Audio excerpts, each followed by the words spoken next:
Tell Me About It is brought to you by Don Franklin Auto of Glasgow and Extreme Health Club.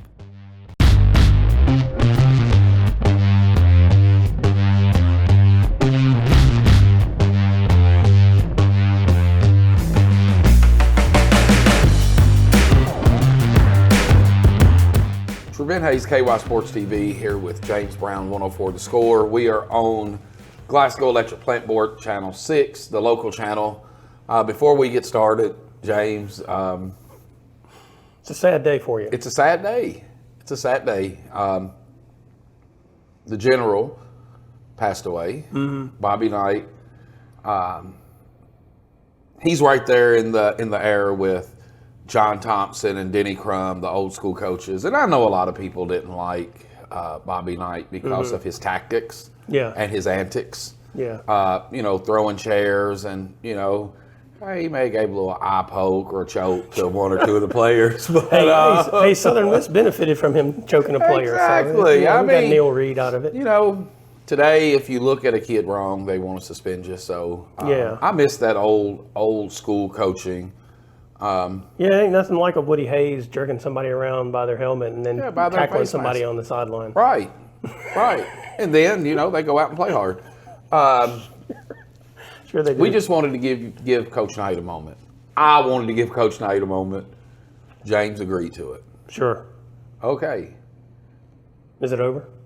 You're rushing me, so I guess it is. All right, well, let's talk about some football because it's playoff time. Guess so.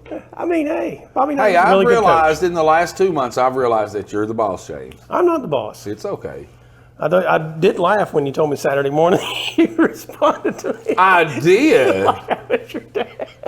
I did. We'll get to that in the last segment. Yeah, we will. We'll get to that in the last segment. Because we probably have some things we need to clear up about that. We do. We most definitely do. All right, let's talk about this Barron County, McCracken County football game. Barron ended up hosting a football game, first round of the playoffs. Due to the North Hardin using the ineligible player, so they had to forfeit the district wins over Central and Barron. The Trojans get McCracken County. McCracken looked like they were probably the second best team in that district through most of the season, Henderson being the best. But then the last 2 weeks, man, their offense has just floundered. They fell out. Yeah, they lost to Davis County, I think, 13-6, and they lost to Graves County 19-7. That Graves wasn't a district game, the Davies County was. So they've scored 13 points in the last 2 weeks. And it's kind of a head scratcher in a way. Yes. But when you look at them, and for Barron, this is a pretty good situation for them, not just being at home, but McCracken County doesn't really run the football. They run it some, but they throw it a lot. And the thing Barron defends best is the pass. Yes. Tate Reeves was first team Sky Conference on defense, even though he also, Tate Spillman. He's not the governor of Mississippi yet. But Tate Spillman is first team defense, and then, he's quarterback as well. Bray Bewley's had a good year in the secondary. Waylon Clemens and Jonathan Wilson have both played well on defense for the Trojans. And it just looks like a pretty good matchup for them, which I think a lot of people would find that unexpected. Right. And I don't think Barron has won a playoff game for quite a while either, have they? I would guess probably the late 90s, maybe somewhere in there when Daniel Bird was playing. Okay. I don't think they've won one since probably about 98. I didn't look it up to try to really figure it out, but it's been, for the longest time, they were just in that district with Bowling Green and Greenwood, Bowling Green, Warren Central when they were really good. They just had a hard time in that district not being the 4 seed.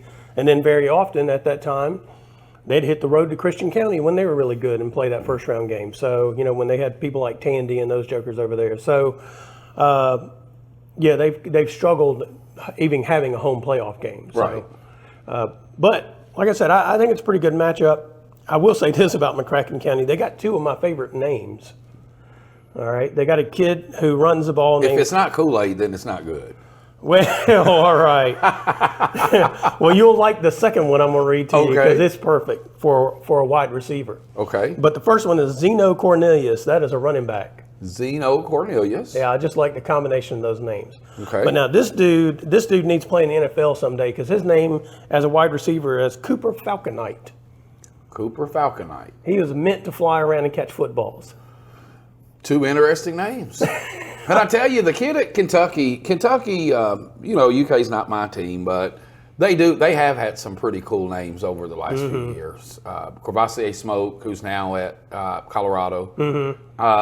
But still, I still think the kid from Radcliffe has the coolest college name there is right now, Octavius Oxidine. Yeah, that's a good combo. Yes, that's a good name. Man, he plays it too. Yeah, I not to get too far up on the name thing, but two of my favorites, of course, would be the St. Brown brothers, Amon Ra and Equanimous. Yes. I give their parents credit, man. They were like, my last name is St. Brown. We're just going to go all in on first names. Let's do it. And the most popular, I think, in the last 5 years was the kid. I don't think he was from Mississippi, but he was from down south, and his parents named him the coldest to ever do it. And he's actually, I don't know where he's playing college, but he's playing Division I somewhere. Is that right? The coldest. Well, I always liked G Money. He was from down in Mississippi, played at WKU. He's still over in Bowling Green. I thought, my son and I were like, you know what? Again, if you're going to have a name, just go all in. Go all in. Louisville's got the kid Kool-Aid. Yeah. Hey, and he can play. I know. He can play. My children had names that people struggled with spelling for certain and sometimes even remembering. How about me? Well, my name was difficult. You know what? I mean, your first name probably throws a lot of people for a loop because they're not exactly sure where to put the emphasis on the first or second part of your name. Right. So, right. But I'm really not even making fun. I love good names. I do too. And I'm telling you, every time I hear Octavius Oxidine, we actually, I think it was his grandfather. We had his grandfather's service at our funeral home in E-Town. Really? And I met him when he was like 14. And he was pallbearer. And we get, after we finished at the cemetery, I looked at him and said, young man, where do you go to college? And his daddy started laughing. And they're from Alabama. Yeah. And his dad starts laughing, and he said, he may have just been 14. Yeah. But he was a grown man. Yeah. And I said, well, what's your name? And he said, Octavius. I said, okay. I said, what's your last name? Because I'm gonna be following you. He said, Oxidine. Yeah. And I just kind of froze. I told his daddy, I said, that's the coolest football name I think I've ever heard. Well, I do like this matchup for Barron.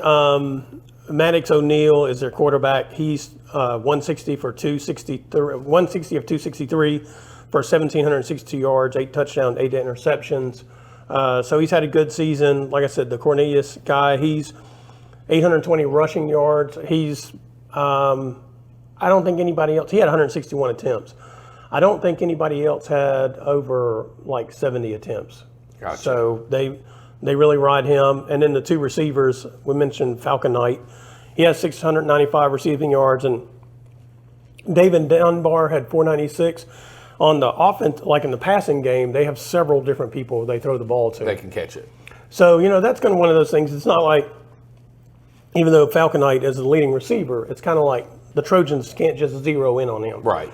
And I'd say, in those games, I mean, the most important thing, and I think the Coach Muse probably thinks this too, they've got to pressure the quarterback. They got to get some pressure on him. You just don't want a quarterback who likes to throw the ball to sit back there. To have all the time in the world to sit back and throw it. Yeah, because they will eventually pick you apart if you can't get some pressure on them. So it'll be interesting to see what kind of schemes Tommy and them come up with to get pressure on the quarterback, whether it's blitzing, that kind of thing. But I do think it's a good matchup because of Barron's pass defense. I'm going to give Barron the nod this week. I do too, actually. I think it's a good matchup for him. All right. Well, good luck to the Trojans. We're going to take a quick break, and when we come back, we will discuss the Glasgow and McLean County game. That's right. We'll be right back.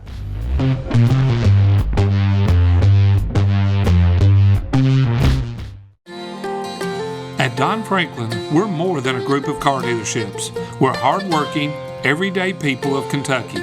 We strive daily to give 110% to our customers, our employees, and our families. We are committed to providing everyone with a safe and reliable vehicle, and we continue our tradition of supporting our local communities. At all 24 dealerships across Kentucky, we will treat you like family. Don Franklin Family of Dealerships, we are Kentucky. Extreme Fitness has doubled in size, now with over 8,000 square feet of co-ed weights and an upgraded 90-degree saline therapy pool. The Extreme Fitness campus also holds the exclusive Extreme Fitness for Women complex and Extreme Blend smoothie bar. You have to experience the variety of classes to realize the impact they have on their clients. Personal training is with the best in the business and is available and tailored to fit individuals. So start your journey today at Extreme Fitness and Health Club.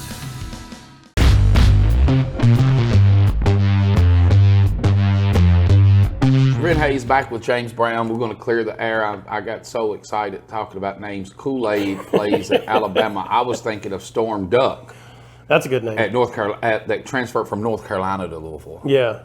Hey, and that just goes to show you I do make mistakes. I know it's hard to believe, but I admit it when I'm wrong. Yeah. I do too. I make all kinds of mistakes. But you never admit it. I mean, if I need to, I do. No, you do not, James Brown. I do, man. I've told you before I goof things up. Okay. You just gloss over the mistakes I make. Is what happens. You don't think I admit my mistakes. I don't think you make mistakes. How about that? I appreciate that. No problem. I didn't think you made mistakes either. I do. All right, let's talk about this Glasgow-McLean County game. The Scotties, of course, McLean on the road. Yep. Ended up at the 3rd seed in their district. The more I've studied this district that Glasgow's district is matched up with, now I don't think Adair is going to go to Union County and win. That's my surprise. Okay. That's my spoiler for those two districts. Okay. I think that Adair County can go to Union County and beat them. I think they can, but there are two things about that trip. One is the time it takes to get over there. It does. And Union County is physical up front. They are. They don't have the speed this year that they had last year. They graduated a couple of guys, but quarterback's still good. They still have a good running back. But the biggest thing is just they're so physical up front that I think that's where, because Adair doesn't also have the speed really to like offset that. I just think Adair County is that mean team in the area. Well, that's without question. And Union County's quarterback is really a running back. Yeah, he is. So they're not going to throw it much. No. They're not going to throw it. I don't know that they've thrown it 100 times all season. I don't think they have. But I do. Now, I will say this. I think I always trust Stonebreaker to come up with some scheme that will surprise people. Get a trick play or something. It's going to get a home run ball. And if they can do that and put the pressure on Union County, then you're right. They could end up winning that game. I just think Union, when I saw them last year, they had a lot of guys back in the trenches. And, you know, my theory is football's won in the trenches. You got to win it in the trenches. I don't think it's just my theory, but I believe in that probably more than some other folks. Right. But I do think the district, that Glasgow, Dare, all those guys are in, is the better of the two districts. And I do think Glasgow, Franklin, and Hart are going to win their first round games. Now, I will say this about the matchup between Glasgow and McLean. The thing about McLean is they don't throw the ball either. As a matter of fact, their quarterback is 40 of 85 for 615 yards, 4 touchdowns, 7 interceptions. Seven INTs. Yeah, so if Glasgow gets a lead on them, it's going to They're going to have to throw it, and then I think Glasgow will pick him off the whole game. Yeah, because Glasgow's only forced 2 fumbles, but they've picked off 11 passes, and Jarek Martin's returned 2 for touchdowns this year. Yeah. So I think, you know, and Glasgow is physical up front. We're talking about winning the game in the trenches. That's where Glasgow can win this game. Easton Jesse, the quarterback, is the leading rusher, but they have probably about 13 different people who have run the football. Yeah. So they're not reliant on one person. They're taking advantage of that experienced offensive line really to move the ball and that kind of thing, and then set up the pass plays. You know, Rico Crowder is the leading receiver for Glasgow, but a lot of it is things like maybe shovel passes or those jet sweeps, but they're inside pitches is what they are. They're not and you know, and a lot of guys are running that inside jet, and they're not pitching it. Yeah.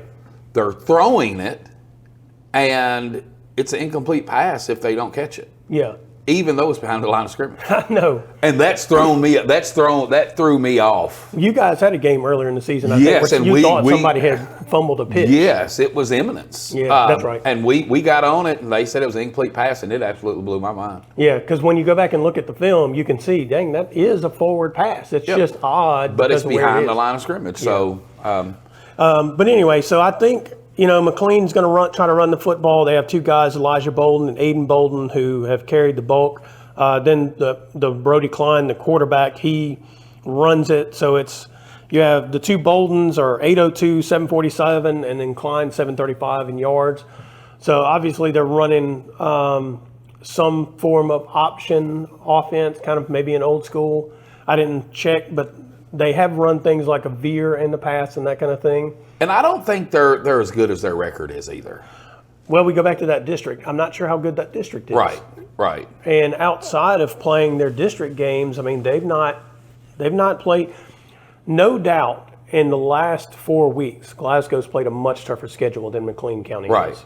Especially with that win at Somerset last Friday was a huge one for them because they overcame some of the things that had happened, in the previous 2 weeks with Franklin and Hart County. And Hart County. And people don't give Glasgow enough credit, I don't think. Glasgow's a good football team. Yeah. But we talked about it preseason, one of the hardest districts in the state of Kentucky. Mm-hmm. I think that district in 3A and then the district with Campbellsville, Holy Cross, Bethlehem, and Kentucky Country Day, I think that may be the toughest district out there.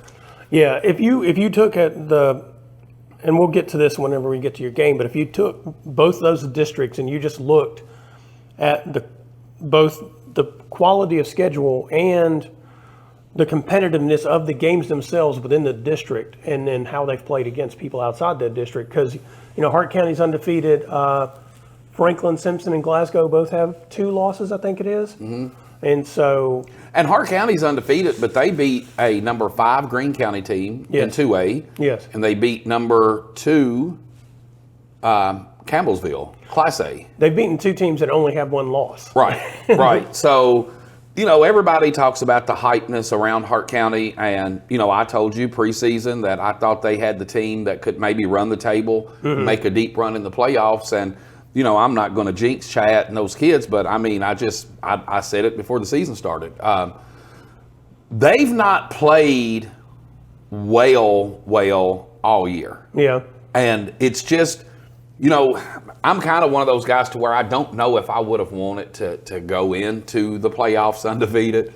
I'm not saying that there's a such thing as a good loss, but when you go in undefeated, and in the playoffs, if you lose, you're done. Mm-hmm. But I just think that they're battle tested and they're battle ready. I mean, everybody would love to see a Hart County Glasgow rematch next Friday night, and I'm going to go on the record and say that's going to happen. Yeah, I think a lot of people would like to see that, and I think it's potential to happen. I do think there are good wins, and I think the Hart County win over Glasgow is a good win for them. Yes. I think the Glasgow loss to Franklin Simpson was a good loss for Glasgow because they've been a much different team focus-wise since that game. Since they played, yeah. And so I think, and I say that Hart County win over Glasgow is a good win because Glasgow had done everything they were supposed to do to win the game, and Hart managed to figure out a way to win. Find out a way to win.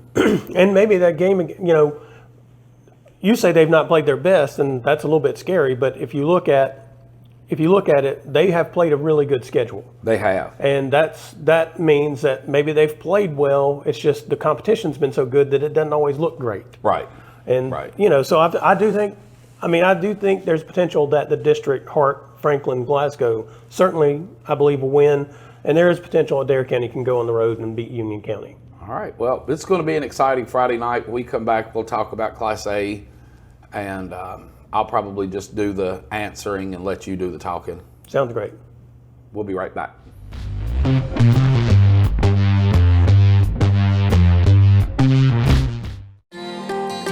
At Don Franklin, we're more than a group of car dealerships. We're hardworking, everyday people of Kentucky. We strive daily to give 110% to our customers, our employees, and our families.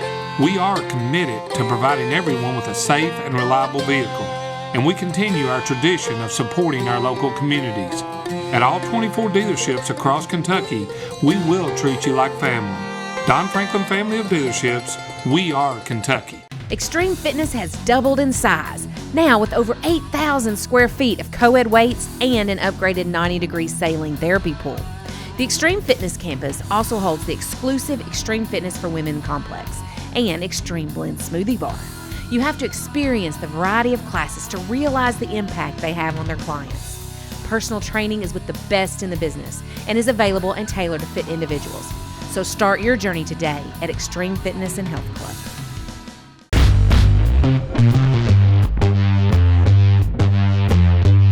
Welcome back to Tell Me About It here on Glasgow EPB Channel 6 local channel. You can catch this show live on TV every Thursday night at 6 p.m. Myself, James Brown, Trevent Hayes. And you can also catch it anytime on Glasgow EPB YouTube channel, 104thescore.com, kysports.tv.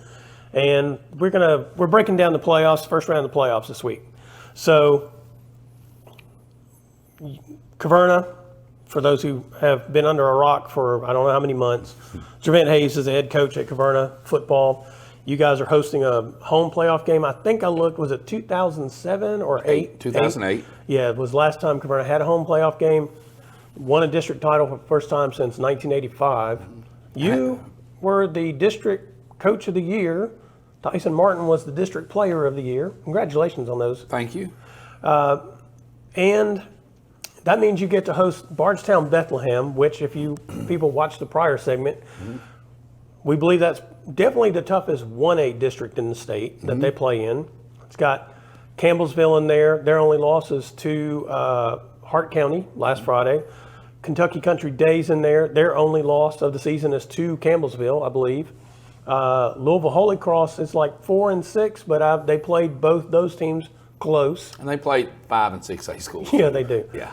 They play their neighbors in Louisville. Play their neighbors. And then Bardstown Bethlehem, what are they, 3-7? And they come in, all of their games in the district were close as well. So, I mean, it's been a competitive showing for everyone in that district. I think the thing about Bardstown Bethlehem, when you look at them, is they have a kid named Martavius Smith. Yes, and he is 90% of their offense. Yeah, that's what I was seeing. And he runs it hard. But we focused on that all week. It's kind of like, basketball. If you're playing against a guy that's going to score 40, you can't stop him from scoring 40. Yeah. Just don't let anybody else beat you. Right. But we've prepared for him this week. And on the other hand, they've got to prepare for our running game. Yeah. So I think the scoreboard will definitely light up Friday, and it could come down to one possession. Who can make a stop. Well, there are 2,000-yard rushers in the game. Of course, we mentioned Tyson, who's 1,300 yards this season. Leads the Class A. Yes. And then Smith is at 1,000 yards rushing. They also looked apparently to try to get him the ball in like middle screens and little maybe wheel routes and that kind of stuff, get him out in space and probably make some plays with him. So that kind of makes him a two-phase player that you kind of have to figure out beforehand, but really before the ball's even snapped, which one are they trying to do this time? Right. Now, I don't know about the running part. Is it like an I formation, single back? They do a lot of single back. Yeah. A lot of single back, and, they kind of show you at the line of scrimmage what they're going to do. So, like I said, we're going to be prepared. Our guys are very hungry. Not only is this the first year that Caverna's hosted a home playoff game since 2008, Caverna has never in the history of Caverna football won a playoff game. Really? Never. So our kids know that we've done some things this year that's a part of history, and they want to continue. Our kids aren't done. Yeah. They're not done. So had a pretty good few days of practice. We'll be prepared. Yeah. We'll be prepared. Now, I was going to tell people this real quick. Okay. We are going to broadcast the game, 104 The Score. And I want to thank you guys for reaching out to do that. You and I have talked all year. not everybody beats the doors down at Caverna wanting to do things for us, but you guys have, I mean, you've supported us every game, and the games you couldn't come, you sent your son. But it means a lot to not only the team, but our community for you guys to come over and broadcast the game. Yeah, it was just like an opportunity, and because you had mentioned that there had been no games broadcast this year, and I just happened to mention it to somebody in the office, and they said, that sounds like a great idea. And, we can't live stream the game. Right. You got to pay for it. So I'm encouraging everybody to come to the game and pay the $6 to get in the game versus paying $15 to watch it. Yeah. And we don't receive any of that money. Yeah. But back to the game itself. So you guys, I think it's an interesting matchup. All right. One thing I want to say, you guys ended up losing the game to Monroe County last week. I think it was 29-8. Yes. There were probably a couple of plays that made the difference, in the actual, maybe not in the total outcome, because you got, I think, even though it's 29-8, you guys lost a couple of fumbles late that they turned into touchdowns. So it was really a 14-8. It was 14-8 game till the middle of the third. Yeah. We had a fumble.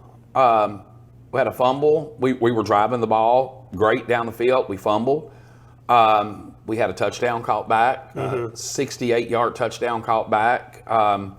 We had a lot of mental mistakes that really came back to haunt us, but our kids played hard. Yeah.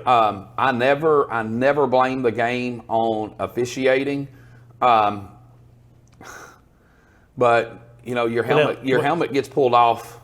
I counted 8 times. Yeah. And it got to the point to where they didn't make us sit out a play for a helmet off. Yeah. And Monroe County's a tough place to play. Well, I was going to say, on the physical side of things, I mean, if there was one thing I was concerned about when you guys went over there, it would be me flashing back to earlier in the season at the front, especially on the defensive front, kind of getting beat by people. Hey, our line played well Friday. That's what I was going to say. Our line played well. It was encouraging because that's probably actually the best I've seen your defensive front play against a team that is going to be physical up front, because that's what they do best. And honestly, we actually, I talked to Coach Pettit on Saturday morning, and he's like, Coach, he said, first, your defensive line gave us trouble. Mm-hmm. And those kids were so young, but they have heard us beat it into them, and now they really feel like they can do it. Zandon Korn gets to the backfield probably more than any kid around. Mm-hmm. But he over pursues. He just doesn't have the mentality yet. But once he figures that out, I mean, he turned on in the second half. Yeah, I thought he had a great second half. And I mean, and Russell Williams played a really good game Friday. Yes, he did. And I was on Russell pre-game, the whole game. You're not ready to play. You're not focused. And when I go back and watch the film, he probably played the best game out of anybody on our team.